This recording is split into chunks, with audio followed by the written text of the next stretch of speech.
Ngayon is magsosolve tayo ng problem sa belt in machine design. So we have problem number 2.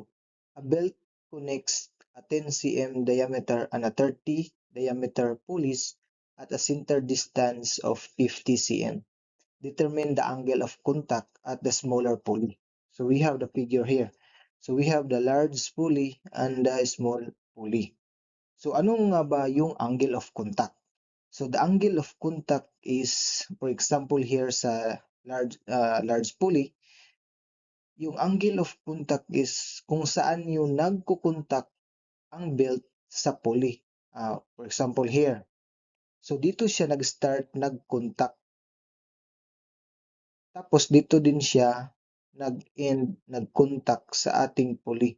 So yung angle of contact is kung saan yung nagsisimula yung belt na nag-contact sa ating pulley at hanggang saan siya natapos nag-contact sa ating pulley, yung belt.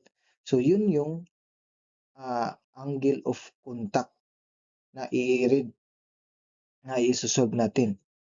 So yung angle of contact is saan siya yung belt nagsimula nag-contact sa ating pulley at hanggang saan din siya na tapos na nag-contact sa ating pulley yung belt. So ang concern natin dito is yung angle of contact ng smaller pulley. So we have the figure here. So yung kung napansin nyo is nag-incline yung belt natin. So ibig sabihin meron siyang gap dito na maliit, hindi natin siya masyadong makita. Tapos dito siya nag-start na nag-contact sa ating pulley. Dito din siya nagtapos nag-contact sa ating pulley. Kaya mula sa diameter or radius ng ating pulley, so nag-create siya ng angle dyan. Same din dito, meron siyang angle dyan. But here is yung kukunin natin is ito. Kasi ito yung angle of contact niya. Kung saan yung nagsisimula na nag-contact yung belt sa ating pulley at hanggang saan din siya natapos yung nag-contact ng ating belt sa ating pulley. Yun yung angle of contact na isusolve natin sa smaller pulley. So we have here. So we have the formula. Angle of contact is equals to 180 minus 2 alpha. So explain ko muna bakit nagiging 180 minus 2 alpha. So sa figure na ito is we can see na yung half ng diameter natin ito is alam naman natin na is equals to 180 degree. So ito same din siya sa side na ito, 180 degree. Since meron tayong space dito na wala siya nag-contact sa ating pulley, ito na space is ito yung alpha natin kasi dyan is hindi pa siya nag-contact sa ating pulley, yung belt, is kukunin natin ito na angle para i-minus ito natin sa 180 para makuha natin yung angle of contact. Kasi dalawa ito at saka ito, kaya nagiging 2 alpha. So the question dito is ano yung value ng alpha natin. So ito is yung hahanapin natin. So we have here. So actually yung center distance pala natin is 50 cm siya. Ito yung center distance natin. 50 cm according sa ating problem. Dito, pag kunin natin yung alpha natin, yung alpha angle dito tsaka ang alpha angle dito is same lang. So we have the tricks here. Para makuha natin to yung angle dito kasi yung angle dito is same lang sa alpha dito at saka alpha angle dito. Kaya kunin natin ito since given itong sa 50 cm na center distance. So, the tricks here is maggawa tayo ng itong purple na line is ilaline ito natin dito sa ating smaller pulley para mag-create siya ng 90-degree angle. So, 90-degree angle, 90-degree angle, 90-degree angle. So, ito is hindi natin ito alam.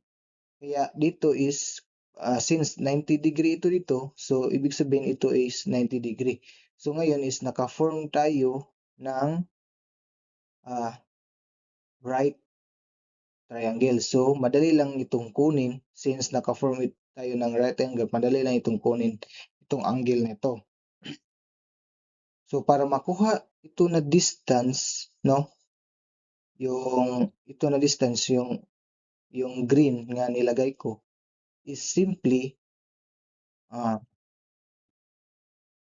R1 minus R2. Since dito ito na distance, tsaka ito na distance is yan yung R1 natin na distance. Kaya at ito din is yung R2. Para makuha ito is simply R1 minus R2. So, madali lang siya. I-calculate natin ito later. So, we have sine alpha is equals to opposite over hypotenuse. So, yung hypotenuse natin is ito na yung 50 cm natin. Tapos, yung opposite natin is ito yung R1 minus R2. Ito na yun. So, i-plug in lang natin. So, yung opposite natin is we have R1 minus R2 over C, which is the center distance natin na 50 cm. So, to get the angle here, yung angle dito is equals sa ating alpha, we have is equals to alpha is equals to arc sine times R1 minus R2 over C. So, ito na yung value ng ating alpha na i-substitute natin dun sa main problem natin. So, ito, i-substitute lang natin dito sa ating alpha. So, we have the new formula here, 180 minus 2 sine 180 minus 2 arc sine R1 minus R2 over the center distance. So, plug in lang natin yung given natin. So, we have 180 minus 2 arc sine 15 cm minus 5 cm over 50 cm. So, ito since radius yung nilagay ko dito sa problem natin, kasi yung diameter natin na 10 cm tsaka 30 cm is divide 2 lang yan kasi diameter ito. Ito yung R1 tapos ito yung R2. So, divide 2 lang kaya naging 50 cm and 5 cm over 50 cm, which is our center distance.